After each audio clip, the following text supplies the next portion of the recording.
میں ہوں مجبور محتاج بندہ، تو سخی تو غنی تو ہے داتا، میں ہوں مجبور محتاج بندہ، تو سخی تو غنی تو ہے داتا۔ توفیق کے مت والو، شمع رسالت کے پروانوں، غوث و خواجہ و رضا کی دل والوں، السلام علیکم ورحمۃ اللہ وبرکاتہ۔ الحمد للہ نحمده ونستعینه ونستغفره ونؤمن به ونتوکل علیہ ونعوذ باللہ من شرور انفسنا ومن سیئات اعمالنا، من یهده اللہ فلا مضل له ومن يضلله فلا هادي له، ونشهد ان لا اله الا الله وحده لا شريك له، ونشهد ان سيدنا محمدا عبده ورسوله، اما بعد فأعوذ بالله من الشيطان الرجيم، بسم الله الرحمن الرحيم، إن الصلاة تنهى عن الفحشاء والمنكر، وقال الله تبارك وتعالى في القرآن المجيد مقاما آخر، إن الصلاة كانت على المؤمنين كتابا موقوتا، وقال الرسول صلى الله تعالى عليه وسلم، الصلاة عماد الدين، من أقامها فقد أقام الدين، ومن تركها فقد هدم الدين۔ صدق الله العلي العظيم، وصدق رسوله النبي الأمين المتين الكريم۔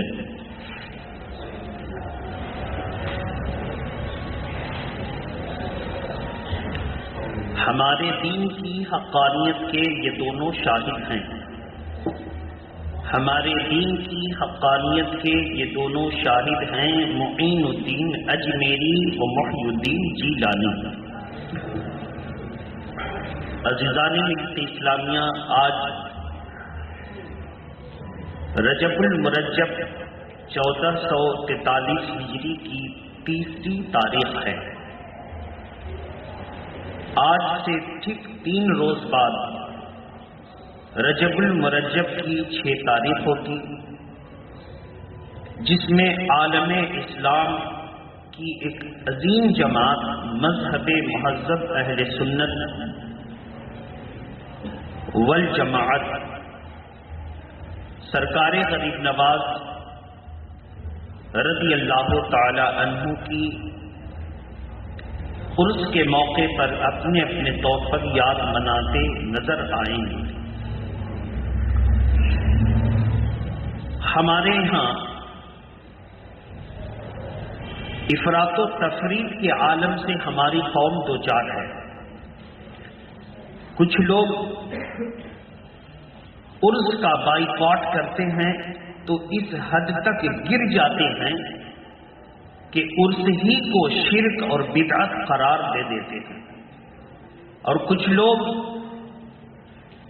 عرس کی حمایت کرتے ہیں تو اس حد تک بڑھ جاتے ہیں کہ عرس کی تقریبات کی وجہ سے وہ نماز تک کا خیال نہیں رکھتے۔ ان میں تو اکثریت ان کی ہے جن کو نماز پڑھنا ہی نہیں ہے، اور قلیل وہ لوگ ہیں جو پڑھتے بھی ہیں تو عرس کی وجہ سے وہ نماز چھوڑ دیتے ہیں۔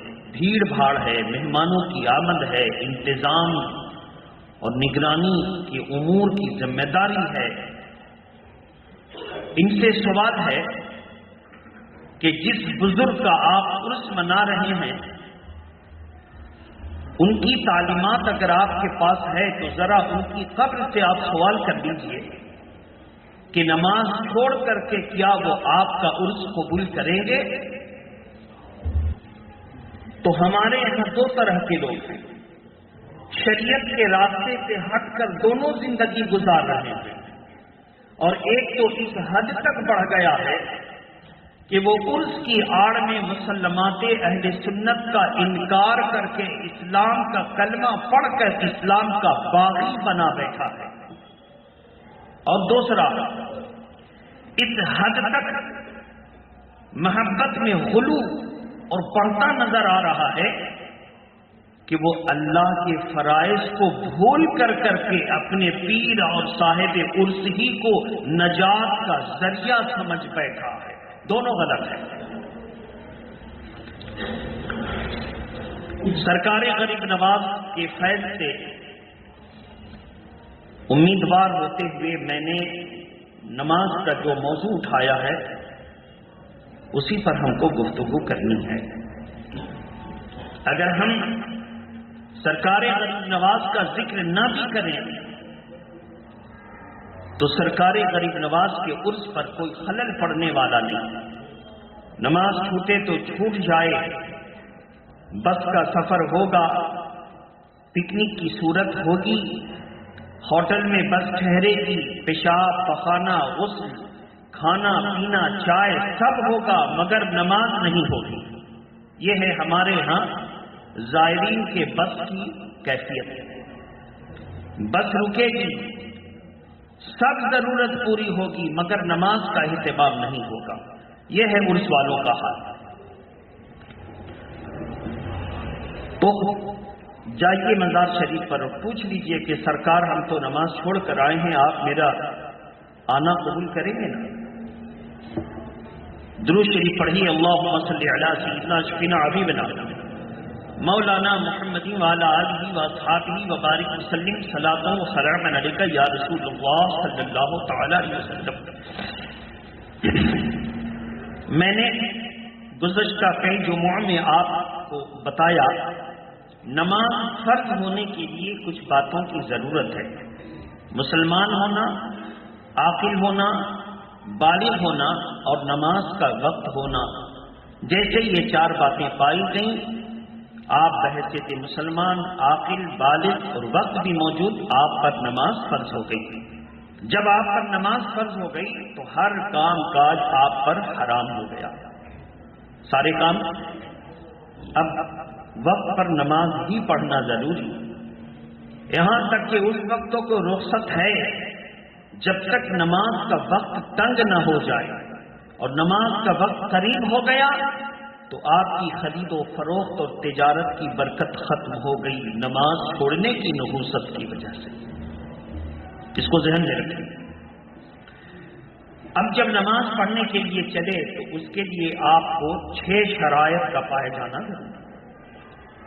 طہارت، ستر عورت، وقت، استقبال قبلہ، نیت اور تکبیر تحریمہ۔ شرائط آپ کے اندر پائے گئے، بدن بھی پاک، کپڑا بھی پاک، زمین بھی پاک، بدن پر لباس بھی صحیح، وقت بھی نماز کا، نیت بھی آپ نے کر دیا، اور استقبال قبلہ بھی آپ نے کر دیا، آپ نے اللہ اکبر کے ساتھ نماز شروع کر دی۔ 6 شرائط پائے گئے، آپ کی نماز شروع ہو گئی۔ اس کے بعد 7 شرائط اتصال کی وجہ سے، کیونکہ نماز سے اس کو بہت زیادہ قربت ہے، اس وجہ سے تکبیر تحریمہ کا شرائط نماز میں بھی ذکر ہے اور فرائض نماز میں بھی ذکر ہے۔ اگر بعض کتابوں میں فرائض نماز میں تکبیر تحریمہ کو چھوڑ کے قیام سے شروع کیا گیا ہے تو اس پر کوئی اعتراض نہیں ہے۔ شرائط نماز کے بعد فرائض نماز پھر سے ذہن نشین کرنے، نماز صحیح ہونے کے لیے، نماز کا فرض ادا ہونے کے لیے 7 فرائض ہیں۔ کتنے؟ 7۔ تکبیر تحریمہ، قیام، بیٹھ کر بغیر مجبوری کے نماز نہیں ہو سکتی. مجبوری ہے تو اللہ معاف کرتا ہے. قیام قراءت کا مصدر ہے، اس میں دو لفظ ہیں، القراءۃ والقرآن. دونوں کا معنی ہوگا پڑھنا. دونوں کا معنی کیا ہوگا؟ ہم یہاں قراءت پر بات کریں گے. قیام قراءت کتنے ہو گئے؟ 3 ہو گئے. یہ 3 چیزیں ہو گئی. رکوع، سجود، قعدہ اخیرہ، خروج بے سنی. کتنی چیزیں ہو گئیں؟ 3 اور 4. تفصیل میں نے بتا دیا تھا، حاجت نہیں، صرف ذہن نشی کرانا. 7 فرائض ہو گئے.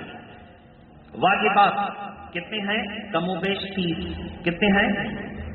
بعض کتابوں میں اس کو مختصر کر کے بات سب وہی ہے لیکن تفصیل نہیں ہے، تو اس کو کتنا دیا گیا؟ 18.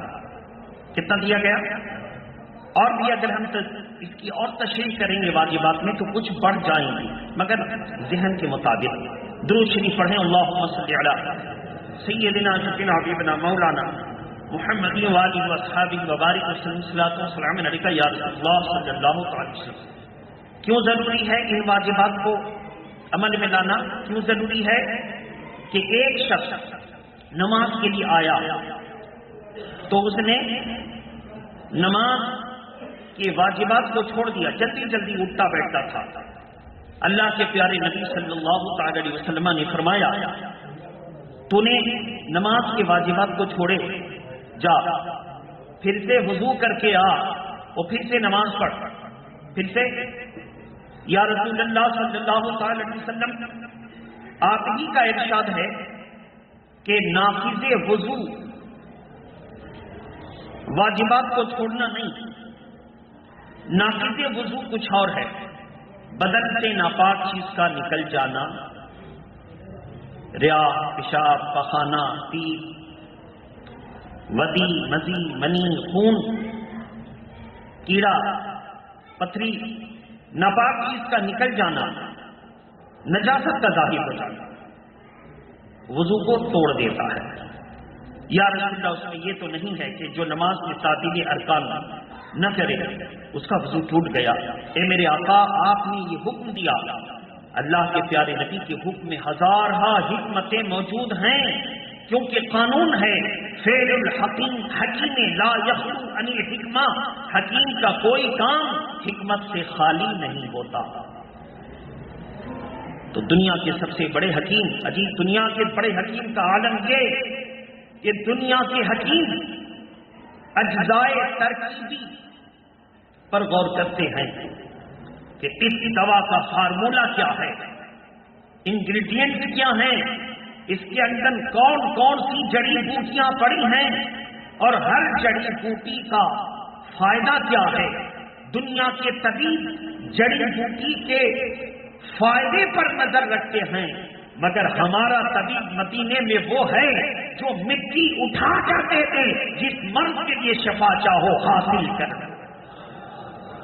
حاصل کلام کہ دنیا کے طبیب کی نظر فائدے پر رہتی ہے، اور ہمارے طبیب کا عالم یہ ہے جس کو چھو دے وہ فائدہ دینے لگتی ہے، جس کو چھو دے وہ چیز فائدہ دینے لگتی ہے. ہمارے طبیب کا یہ عالم ہے. اسی طبیب حاضر نے کہا کہ تم اگر صحت مند رہنا چاہتے ہو، تم اگر جنتی بننا چاہتے ہو، تم اگر اللہ اور اس کے رسول کی رضا خوشنودی حاصل کرنا چاہتے ہو تو تم دن بھر میں 5 وقت کی نماز ادا کرنا. اسی طبیب حاضر نے کہا 5 وقت کی نماز ادا کرنا. اور نماز ادا کرنے چلے تو فرض ادا کر دیا، شرائط ادا کر دیے، لیکن واجب چھوٹ گئے. جاؤ نماز تم پھر پڑھو گے، آ کر پہلے وضو کر لو. حکمت یہ تھی اس کو متنبہ کرنا تھا کہ واجب کو چھوڑنا گناہ ہے. زور سے بولیے، واجب کو چھوڑنا گناہ ہے، اور اتنا بڑا گناہ. اور اس گناہ کے لیے جو علاج ہے وہ کیا ہے؟ اس کا علاج یہ ہے کہ تم کو متنبہ کیا جاتا ہے کہ جب یہ بڑا گناہ ہے تو ہر گناہ کرنے کے بعد وضو کر لو. کیا کر لو؟ کہ وضو سے گناہ جھڑتے ہیں، وضو سے گناہ جھڑتے ہیں، اور پھر توبہ کر کے آ کے جب تم وضو کرو گے تو کوشش کرو گے یار میں نے تو گناہ کیا، اب سچے دل سے توبہ کر دیا، دوبارہ وہ گناہ نہیں دہراؤں گا، دوبارہ وہ گناہ، تو وضو میں یہ حکمت تھی کہ دوبارہ وہ گناہ نہیں دہرانا ہے، اب اس کی اصلاح کر لو، پھر سے نماز پڑھو، جو غلطیاں ہوئی تھی وہ وضو کی برکت سے اس کے گناہ دھل گئے، اس کے گناہ دھل گئے۔ بہرحال اس کے بعد اس سے پتہ چلا کہ واجبات کو چھوڑنے کا وبال کتنا ہے۔ اللہ کے پیارے نبی صلی اللہ تعالی وسلم نے فرمایا ایک رکعت میں کتنے واجبات ہیں وہ میں نے آپ کو بتایا۔ دوسری رکعت، جیسے ہی دوسری رکعت شروع کریں گے ہم ساتھ میں سنتوں کا ذکر بھی کرتے چلیں، چونکہ وقت ملے گا نہیں، اور رمضان شریف جو ہے کی آمد ہے، مشکل سے میرے پاس جو ہے 4 ہفتے بچے ہیں آج کا لے کر، اور اگر ایک آدھ مل گیا تو 5 ہو گئے، اور پھر اس کے بعد ہمارے پاس 4 ہفتے بچیں گے رجب اور شعبان کے، اسی میں ہم کو سمیٹ لینا ہے تاکہ ہم لوگ آج ہی سے اور ابھی سے اپنے اوپر فرض کی ذمہ داریوں کو محسوس کر کے آج کا کام عصر تک بھی نہیں ٹال سکتے، شروع کر دیں گے۔ بہرحال عرض یہ کرنا ہے، دوسری رکعت کے لیے کھڑے ہوئے، پہلی رکعت کے لیے ہم دوہرا دیں، جیسے آپ نے تکبیر تحریمہ کر کے آپ ناک کے نیچے ہاتھ باندھتے ہیں، ناک کے نیچے کیوں باندھتے ہیں؟ پارہ نمبر 13 پہلی آیت کریمہ، ان النفس لامارۃ بالسوء الا ما رحم ربی، بے شک میرا نفس امارہ بھلائی کی طرف وسوسہ دیتا ہے مگر یہ کہ میرا رب رحم فرمائے۔ تو امام اعظم ابو حنیفہ فرماتے ہیں ناک کے نیچے تحریمہ کرنا یہ سنت ہے، ناک کے نیچے، اور قرآن سے بھی ثابت ہے۔ تو ناک کے نیچے تحریمہ باندھ دیا، باندھنے کے بعد سب سے پہلے ثنا پڑھیں گے۔ ثنا کیا ہے؟ مستحب یا سنت۔ پھر اس کے بعد تعوذ یعنی اعوذ باللہ پڑھیں گے پوری، پھر تسمیہ یعنی بسم اللہ پڑھیں گے پوری، پھر اس کے بعد سورہ فاتحہ شروع کریں گے۔ قرآن نماز میں پڑھنا کیا ہے؟ فرض، سورہ فاتحہ ملانا واجب، سورہ فاتحہ کے بعد پھر کوئی سورہ یا 3 چھوٹی آیتیں یا 1 بڑی آیت ملانا واجب، تو 2-3 واجب ادھر ہی ہو گئی۔ اب اس کے بعد آپ نماز شروع کر دیا، ہر سورہ سے پہلے بسم اللہ پڑھنا سنت، ہر سورہ سے پہلے، اس پر کوئی عمل نہیں کرتا، ذرا سا توجہ دیجیے۔ جیسے ہی آپ نے سورہ فاتحہ کے پہلے تو ثنا پڑھنا تھا تو بسم اللہ پڑھ دیا، دوسری رکعت کے لیے آپ کھڑے ہوئے تو کیا کریں گے؟ پہلے بسم اللہ پڑھیں گے، پھر سورہ فاتحہ پڑھیں گے، پھر بسم اللہ پڑھیں گے، پھر قل اعوذ برب الفلق پڑھیں گے، پھر دوسری رکعت میں، اب تیسری رکعت میں آ گئے تو کیا کریں گے؟ پہلے جو ہے بسم اللہ پڑھیں گے، پھر سورہ فاتحہ پڑھیں گے، پھر بسم اللہ پڑھیں گے، پھر قل اعوذ برب الناس پڑھیں گے۔ اب چوتھی رکعت پڑھنی، کیسے کیا کریں گے؟ چوتھی رکعت پڑھنی ہے تو پھر بسم اللہ پڑھیں گے، سورہ فاتحہ پڑھیں گے اور قل اعوذ برب الناس اسی کو دوبارہ پڑھ دیں گے۔ آرام سے آپ کی 4 رکعت ادا ہو گئی، آپ کی 4 رکعت۔ اگر آدمی تیسری رکعت میں، دوسری رکعت میں، پہلی رکعت میں قل اعوذ برب الناس شروع کر دیا، اب تمام رکعتوں میں وہی قل اعوذ برب الناس پڑھنا، اس کو ذہن نشی کر لیں۔ بہرحال دوسری رکعت کے لیے جیسے آپ کھڑے ہوئے، بسم اللہ پڑھ کر کے سورہ فاتحہ پڑھی، بسم اللہ پڑھ کر کے کوئی سورہ شروع کر دی، لیکن اگر کسی کو درمیانی سورہ سے یاد ہے، مثلا آیت الکرسی یاد ہے، یہ درمیانی سورہ کے بیچ میں ہے، مثلا اس کو جو ہے کسی بھی سورہ کی بیچ کا حصہ یاد ہے، تو سورہ کا جب بیچ کا حصہ یاد ہے تو اپنی سورج کا بیچ کا حصہ جب پڑھے گا تو وہاں پر نہ اعوذ باللہ پڑھے گا نہ بسم اللہ پڑھے گا، وہاں پر اعوذ باللہ اور بسم اللہ پڑھنا یہ مستحب نہیں ہے۔ تو مثلا اس نے سورہ فاتحہ پڑھی، پھر اس کے بعد آیت الکرسی شروع کر دی، تو آیت الکرسی سے پہلے بسم اللہ پڑھنا اس کے اوپر مستحب نہیں ہے، بسم اللہ نہیں پڑھے گا، آیت الکرسی پڑھ کر کے اپنی رکعت مکمل کرنے کا رکوع اور سجدہ کے بعد۔ اب اس کے بعد جب وہ التحیات پر بیٹھے گا، یہاں توجہ دیجیے، التحیات پر بیٹھے گا تو التحیات کا ہر لفظ پڑھنا واجب، ایک لفظ بھی بھول سے ہو جانتے ہو چھوٹ گیا، پڑھ رہا تھا غلطی سلطی ہو گئی تو واجب اس کا چھوٹ گیا، پھر سے وہ سجدہ اگر یاد ہے تو سجدہ سو کر لے گا، اگر سمجھ میں کچھ نہیں آ رہا ہے تو نماز ہی دوہرا دے گا۔ التحیات کا ہر لفظ پڑھنا واجب۔ التحیات پڑھنے بیٹھا تھا، اس کو تیسری رکعت کے لیے کھڑا ہونا تھا۔ کون سی رکعت کے لیے؟ التحیات پڑھ کر کے جب تیسری یا چوتھی رکعت کے لیے کھڑا ہونا ہے، فرض، واجب اور سنت موقدہ میں، فرض، واجب اور سنت موقدہ میں دوسری رکعت پر التحیات پڑھ کر تیسری رکعت کے لیے کھڑا ہونا ہے، تیسری رکعت کے لیے کھڑا ہونا ہے، اور سنت موقدہ ہے تو چوتھی رکعت کے لیے بھی کھڑا ہوگا، پھر تو تیسری رکعت کے لیے جب کھڑا ہونا ہے تو التحیات پڑھ کر کچھ نہ پڑھنا واجب ہے۔ زور سے بولیے۔ دوسری رکعت پڑھ لیا، التحیات میں بیٹھا، قاعدہ میں بیٹھا، التحیات اس نے پڑھی اور تیسری رکعت کے لیے کھڑا ہونا ہے، التحیات کے بعد فوراً کھڑا ہو جانا واجب ہے، التحیات کے بعد فوراً کھڑا ہو جانا واجب ہے۔ یہاں تک کہ بھول کر اس کے منہ سے نکل گیا اللہم صلی علی محمد، نمبر 1، نمبر 2 اللہم صلی علی سیدنا۔ کسی کتاب میں آپ دیکھیں گے کہ درود ابراہیمی میں جہاں پر ابراہیم خلیل اللہ اور ہمارے پیارے نبی صلی اللہ تعالی علیہ وعلی نبینا علیہ الصلوۃ والتسلیم کا ذکر ہے، وہاں پر سیدنا لگا ہوا ہے۔ کیا لگا ہے؟ اور کسی کتاب میں سیدنا کا اضافہ نہیں ہے، دونوں اپنی اپنی جگہ صحیح ہے، لیکن جس کتاب میں سیدنا لکھا ہوا ہے وہ افضل ہے۔ زور سے بولیے، وہ افضل ہے کہ اللہ کے محبوبین کے نام سے پہلے یہ القاب و خطاب کا ذکر کرنا اللہ کو راضی کرتا ہے، اللہ کو راضی کرتا ہے۔ تو گھبرائیے گا نہیں، دونوں اپنی اپنے جگہ صحیح، جس کے منہ پر جو بیٹھا ہوا ہے وہ پڑھے، اگر وہ اس کے خلاف کرے گا تو ہو سکتا ہے نماز میں بھول ہو جائے۔ تو آپ کو مشق کہاں پر کرنی ہے؟ جو آپ کی فطرت ہے وہ ہم سے ٹچنگ رکھتے ہیں وہ بتا رہے ہیں، کہاں پر مشق کرنی ہوگی؟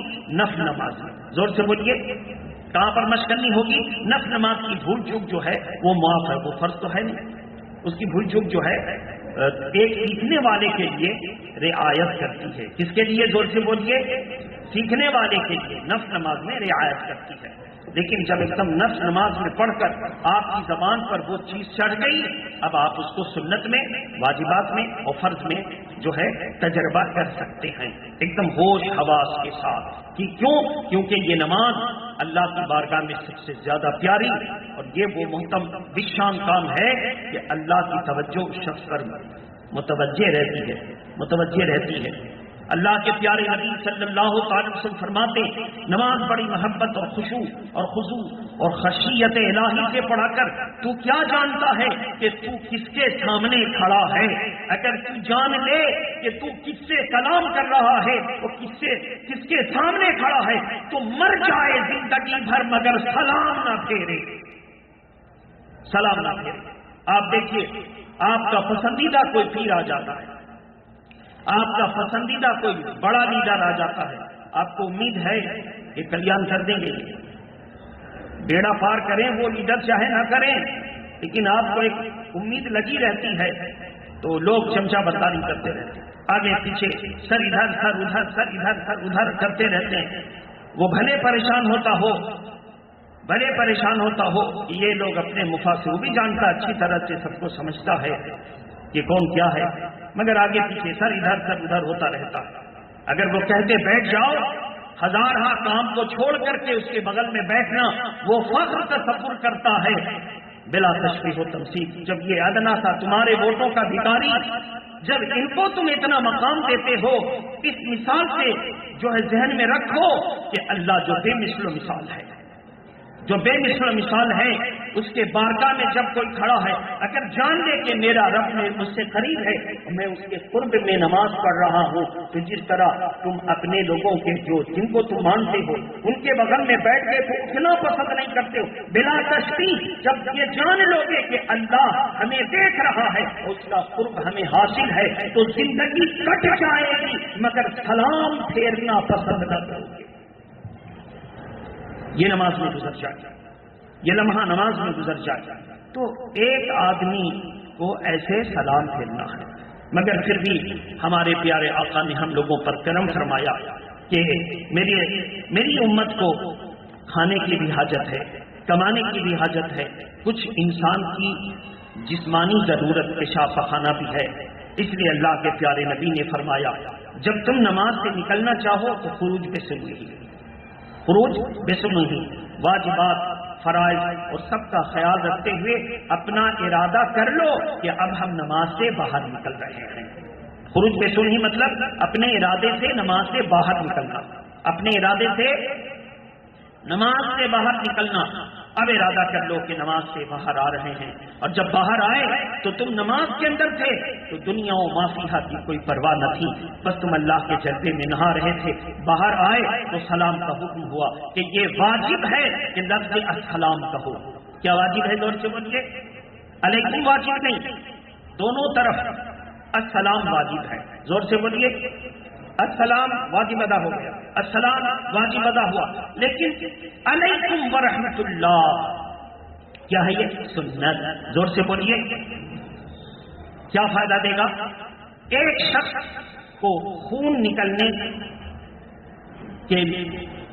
کا معاملہ ہوا، کوئی مرض ہو گیا، کوئی پھوڑا نکل آیا، کوئی پھنسی آ گئی، اتنا خون نکلتا کہ وضو توڑ دیتا، تو اس نے تجربہ کیا کہ اگر میں اس کو صاف ستھرا کر کے روئی ہوئی لگا کر، پٹی لگا کر اور نماز پڑھوں تو نماز پڑھوں گا تو جب تک نماز پڑھوں گا اور خون کی پھٹکی نہیں نکلے گی۔ لیکن جیسے ہی اس نے سلام پھیرنے کا ارادہ کیا، نظر پڑ گئی کہ دباؤ پڑ رہا ہے، خون کی پھٹکی نکل جائے گی، اس نے کہا السلام علیکم ورحمۃ اللہ۔ ابھی السلام کہا تھا کہ خون نکل پڑا، زور سے بولیے۔ السلام کہنے کے بعد خون نکل پڑا، السلام کہنے کے بعد ہوا نکل گئی، السلام کہنے کے بعد وضو ٹوٹ گیا، اس کی نماز ہو گئی۔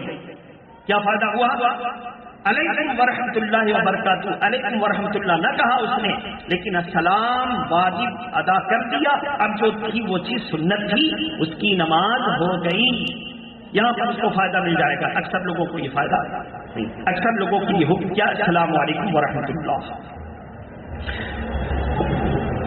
میں نے آج دوسری رکعت کے طریقے سے آپ کو واقف کیا، لفظ السلام پر نماز کا ختم کرنا واجب ہے، زور سے بولیے۔ اپنے ارادے سے نماز سے باہر آنا فرض، لفظ السلام